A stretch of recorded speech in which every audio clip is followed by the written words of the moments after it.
completely insane, singing. They knew the songs and chanting, and they were with us from before we even set foot on stage.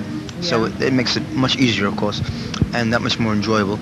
So I think it's been the best show of the tour so far. We've been getting into the rhythm of touring, Yeah. and tonight I think was the strongest so far. Good to hear. I don't know. Have you ever actually been to Scandinavia before? No, Never. this is my first time, and it's the band's first time Yeah. in this part of the world. We've always managed to add more countries to our list when we tour, and now this has been added to Scandinavia. So it's long overdue, but we have finally arrived. I'm writing all the time, and when it's something that I'm really interested in, then I'm very focused and I'm very dedicated, and I worked every day. I would fall asleep with a tape recorder and notes and books and things next to my bed. So I'd wake up in the night and I'd scribble down ideas, or I'd run to the piano. And in a mad fever, I wrote the entire 3 CDs in about three and a half months. Yeah. Yeah, the mad fever of writing. Yeah, Yeah. it's been a lot of. I've just been doing it non-stop for so long now. When we did really 5 albums in 2 years. '98 we did Invictus, then we did Act One, Magic Fire Music, and the 2 CDs that are on this one. Yeah. So the 5 CDs in 2 years. It's been a lot of studio time. So now we're trying to get away from the studio for a while and concentrate on the live, the athleticism of live performance now. Yeah. Grew up with this kind of theater, the myths, the Greek, the Nordic, what have you, and I loved reading them. I was exposed at an early age to theater because my father was involved in drama. He put on theater, live theater, back in New York, where I come from. And in the house there was theater, there was classical music, there was opera, there was rock music. And growing up in this environment, I absorbed it all and I loved it all. But this particular House of Atreus cycle of myths, I read a long time ago, and it stayed with me. I think because number one, the myths are really timeless. It could happen today, it could happen 2,000 years from next Friday. It's an eternal theme. Yeah. And the characters, even if they're gods, goddesses, demons, or whatever they are, they all behave very humanly, very real.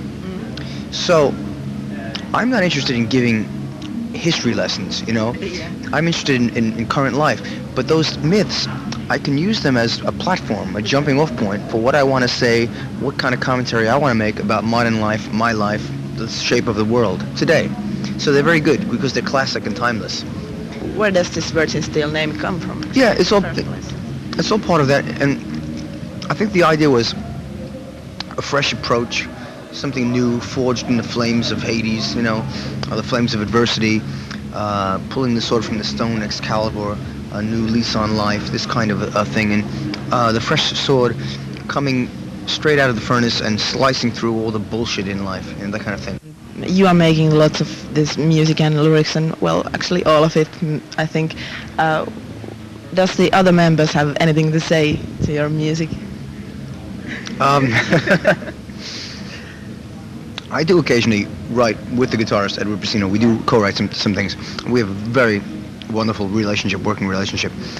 The other guys in the band, I've never ever cared to contribute. It's an open door. Anyone can contribute something, but I write so much. I think sometimes it gets intimidating, to put something in, and sometimes they might feel, he's not going to like it or it's not going to get up to the standards. But I've always said, you got an idea, come on, bring it in. Yeah. But it never really happens. What is happening in the future? What we're probably going to do is a live album first, and reissue all the stuff that hasn't been out yet, like the first 2 albums and first EP. That'll probably be like a box set called The Book of Burning, which I've been talking about for the past 2 years, which I haven't had time to do, but I'm going to have time now to do that. So we'll release that live album, DVD with like history of Virgin Steel footage, the opera stuff that we did, Wow. live stuff, all kinds of insane stuff. And also we will be presenting the second stage versions of an opera that it's the Marriage of Heaven and Hell stuff. June 7th in the city of Memmingen, Germany, we'll premiere the Marriage of Heaven and Hell opera. It's called The Rebels. So we're doing that. There's no end. That's what's going on. You once said that we will never give up or go away. What do you mean by that? We will hope to be like the cockroach. We'll be around forever.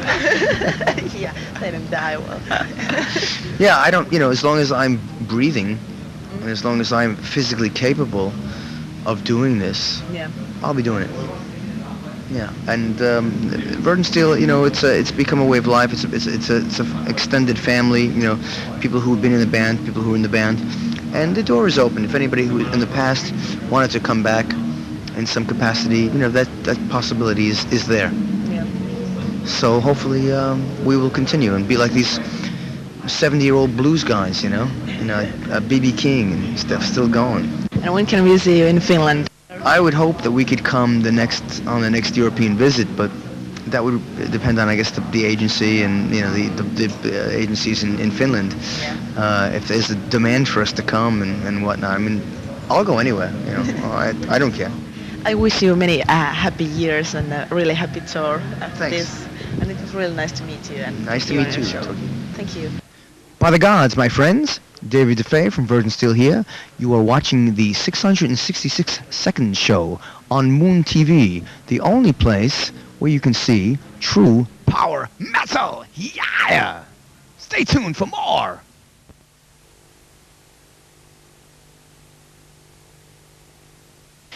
Tämä matkahan ei ollut pelkkää hauskanpitoa ja muuta, vaan siis olemme ihan oikeasti suorittaneet tutkivaa journalismia.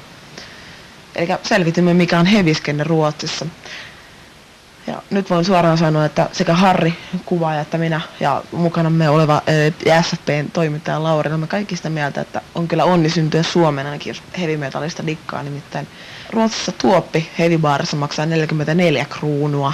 Jos tuoppi maksaa Suomen rahassa noin 35 markkaa, niin kyllä siinä alkaa vähän harkitsemaan, että mihin se 35 markkaa käyttää. Eikä toisin sanoen siinä vaiheessa, kun baari on menossa kiinni, niin oksentavia tai sammuvia tai päätään heiluttavia tyyppejä ei löydy. Täällä ihmiset menee keikalle sillä suoraan duunista, verkkarit jalassa ja ei ne voi mossaa. Ja myös aina mikä sillä on hyvä puoli Ruotsissa on tämä tupakointipolitiikka, eli Ruotsissa saa polttaa baareissa ihan missä haluaa. Tällä hetkellä katsotaan 666 sekuntia ohjelmaa.